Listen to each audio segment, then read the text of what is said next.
À la veille de la présidentielle au Bénin, l'actualité reste très fournie. Mesdames, Messieurs, bienvenue. Merci de vous installer pour ce podcast du show politique. Je reçois aujourd'hui Maître Sadikou Alao qui va se prononcer sur l'actualité au Bénin, ce remue-ménage à l'approche de la présidentielle, le dernier feuilleton suivi avec beaucoup de passion, la confirmation des duos retenus pour la présidentielle, le rôle de GRDS Afrique dans tout ça et également cette non-crédibilité aujourd'hui des acteurs de la société civile.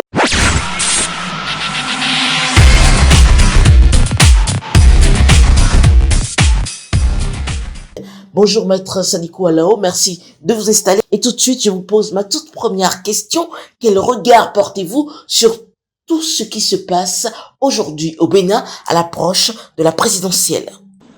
En fait, par rapport au regard que l'on peut avoir sur cette période tumultueuse au Bénin à la veille des élections présidentielles, je pense que le phénomène est habituel, il est connu, surtout dans nos pays pauvres où l'activité économique et les moyens de survie font que les élections sont non seulement une aubaine pour gagner un peu d'argent pour ceux qui n'avaient rien à travers la campagne, mais les élections sont aussi un moyen pour même ceux qui en ont un peu de se projeter sur l'avenir et espérer être du bon côté pour quelques années encore.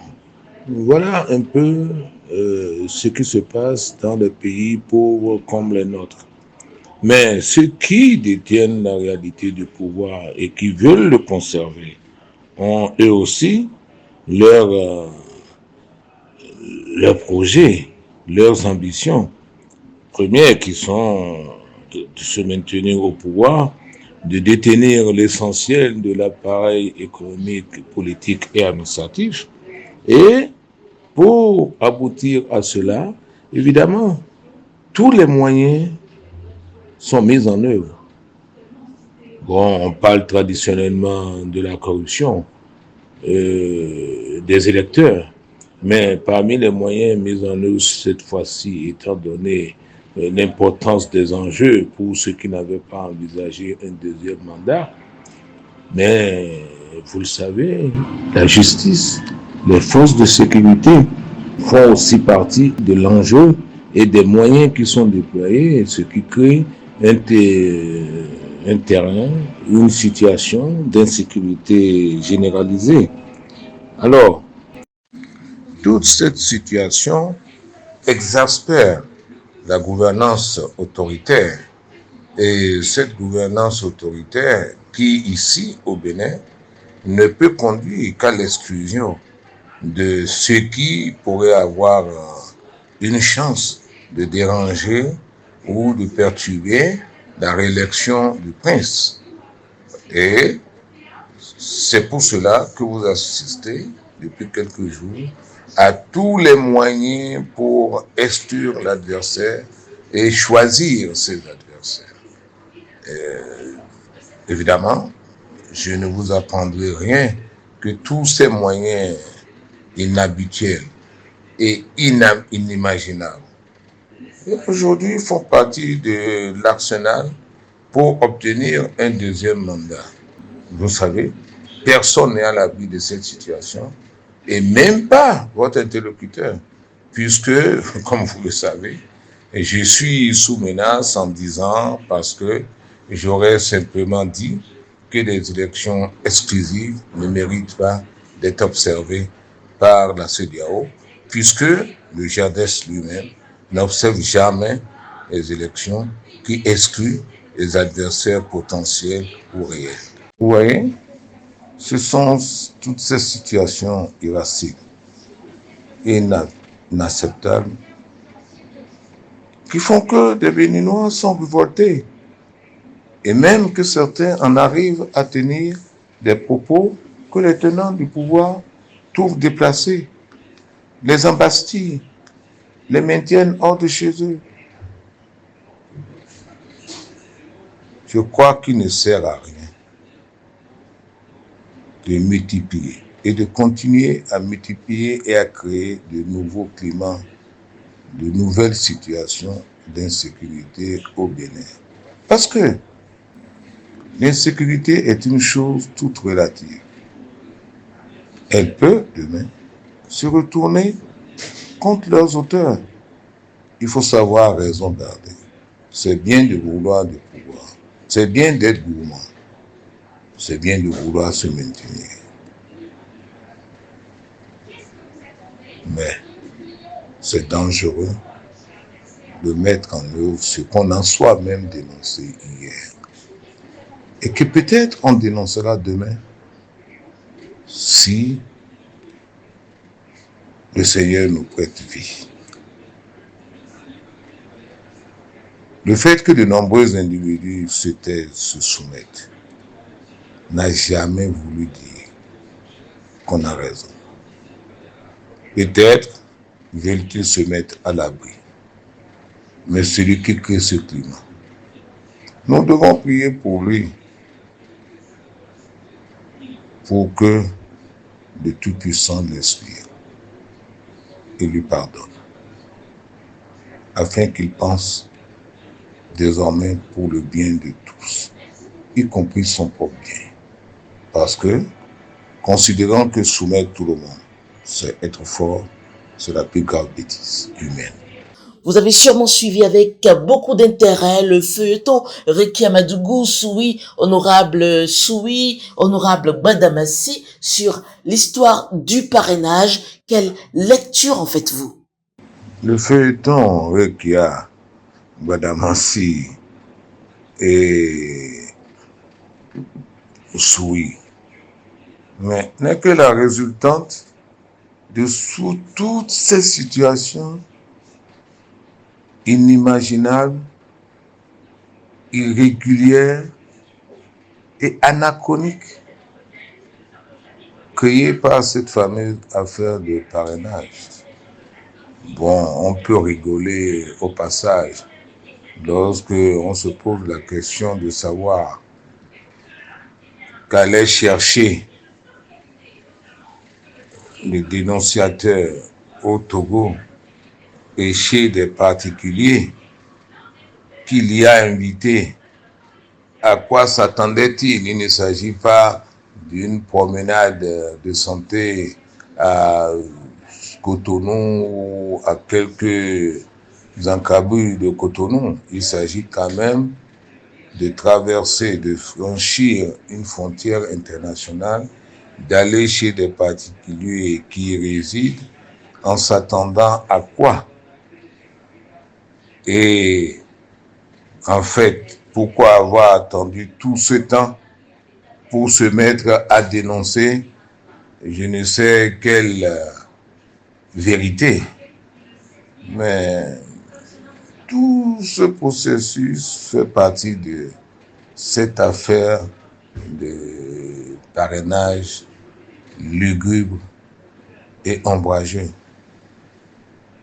C'est normal que des personnes pensent pouvoir profiter de cette nouvelle législation pour se faire un peu les poches, sinon pour s'enrichir. Tout étant nébuleux, quel individu ayant accepté d'appartenir à la nébuleuse ne chercherait pas à s'enrichir, sachant que tout est nébuleux. Il n'y a que la nuit qui permet aux voleurs d'opérer dans la pénombre, parce qu'en plein jour, vous serez vu par tout le monde. Alors, la nuit a été créée par le parrainage. Un parrainage qui n'est pas digne des Béninois. En 2020, c'est inimaginable. Ceux qui ont connu le Bénin il y a 10-20 ans et qui n'appartiennent pas à ce monde se retourneront dans leur tombe en disant mais qu'est-ce qui arrive à ces gens-là? C'est terrible ce qui nous arrive. Mais ces dieux, oublions-les vite. Effaçons-les très rapidement de nos mémoires. ce sont des choses qui ne peuvent pas durer. Lorsque les hommes auront obtenu ce qu'ils cherchent à travers cette affaire de parrainage et les duos qui en sont les conséquences, vous serez surpris de voir comment ils traitent cette invention qu'ils ont essayé de maintenir et qui peut-être a déjà coûté de nombreuses vies humaines et peut-être en coûtera encore. Mais l'histoire retiendra que des gens, des Béninois, et ils sont très nombreux, à décrier ce parrainage digne d'une autre époque et qui aura fait beaucoup de tort au Bénin et qui regretteront même demain ses inventeurs. J'en suis certain. Et dans la suite, Maître Sadiko Alao, dans la suite normale du processus, les duos retenus par la Commission électorale nationale autonome ont été confirmés. Êtes-vous de ceux qui aujourd'hui estiment que de cette façon l'opposition véritable a été encore une fois exclue? C'est le résultat auquel il faut s'attendre avec un parrainage un peu unique. D'abord, le parrainage est dit anonyme. Et il provient des députés et des maires. Mais il est anonyme. Qu'est-ce qui est anonyme? Celui qui donne ou celui qui reçoit? Par fondement, le parrainage anonyme est illégal et anticonstitutionnel parce qu'une opération électorale ne peut pas avoir des aspects clandestins qui violent la Constitution. Le processus électoral doit être un processus ouvert et transparent. Lorsque vous avez déjà un parrainage unique et qui, par-dessus tout, se veut anonyme, mais qu'est-ce que vous pouvez en attendre? Et je comprends bien ceux qui disent qu'il n'est pas question d'aller solliciter un parrainage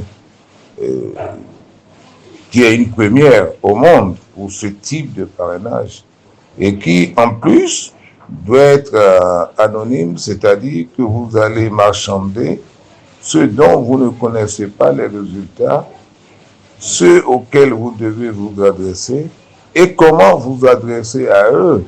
Quelles sont les conditions que ceux-là vous imposent pour vous accorder ce parrainage?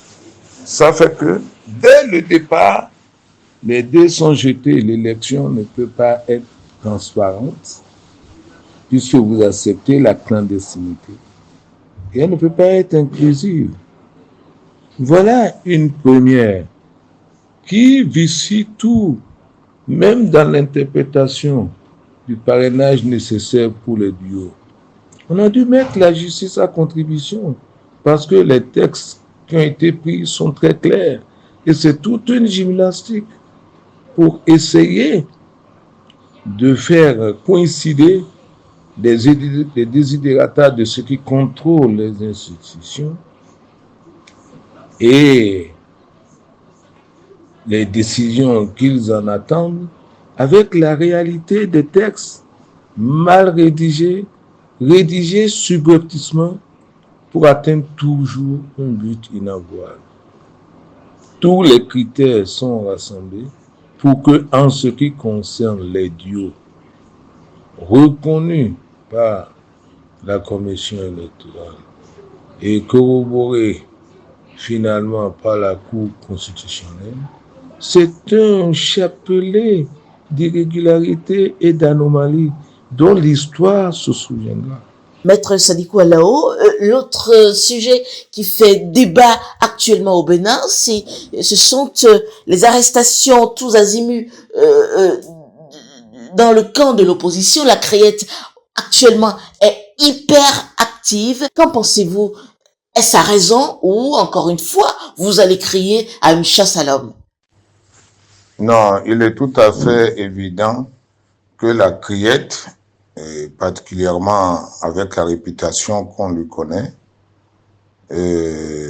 s'occupe de ce type d'affaires au doigt et à l'œil du prince du moment.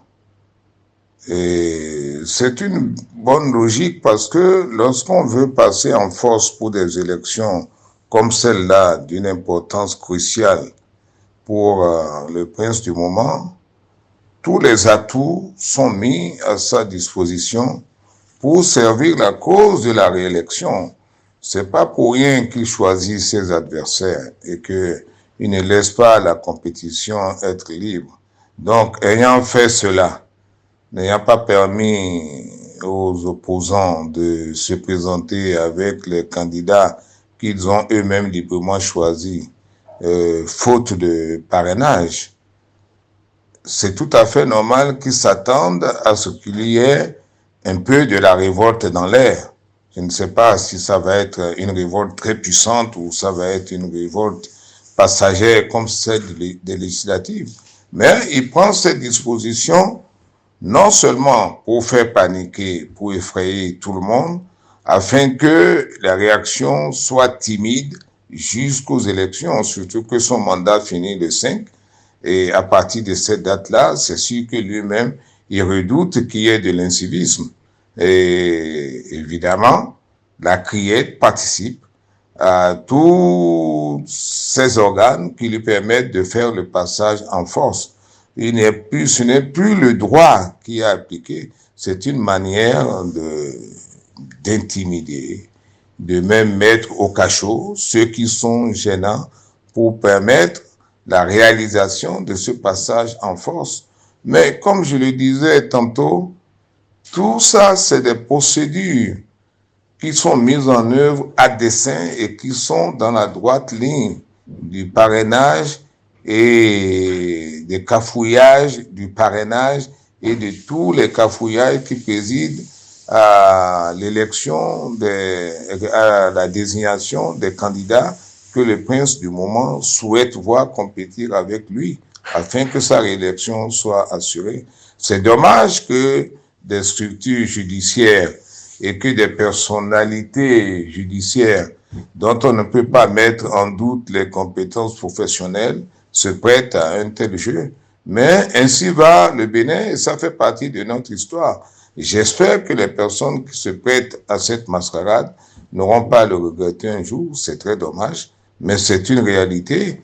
Tout le monde est sous cette menace et même pas vous, les journalistes, même pas les hommes de justice, même pas les avocats eux-mêmes. Surtout que les candidats qui devaient bénéficier d'une certaine immunité en cette période-là pour s'exprimer librement ne peuvent même pas le faire sous peine de se voir embastillés parce que ça ne s'arrête pas à une convocation. Mais tout ça est dommage pour le recul démocratique de notre pays. Je le regrette amèrement, je ne suis pas le seul. Je sais qu'il y a beaucoup de Béninois qui le regrettent et je ne peux pas banaliser une telle situation.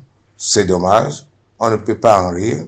Il faut espérer que cela soit non seulement de courte durée, mais que toutes les victimes soient un jour compensées, dédommagées pour le préjudice qu'elles auraient eu à subir.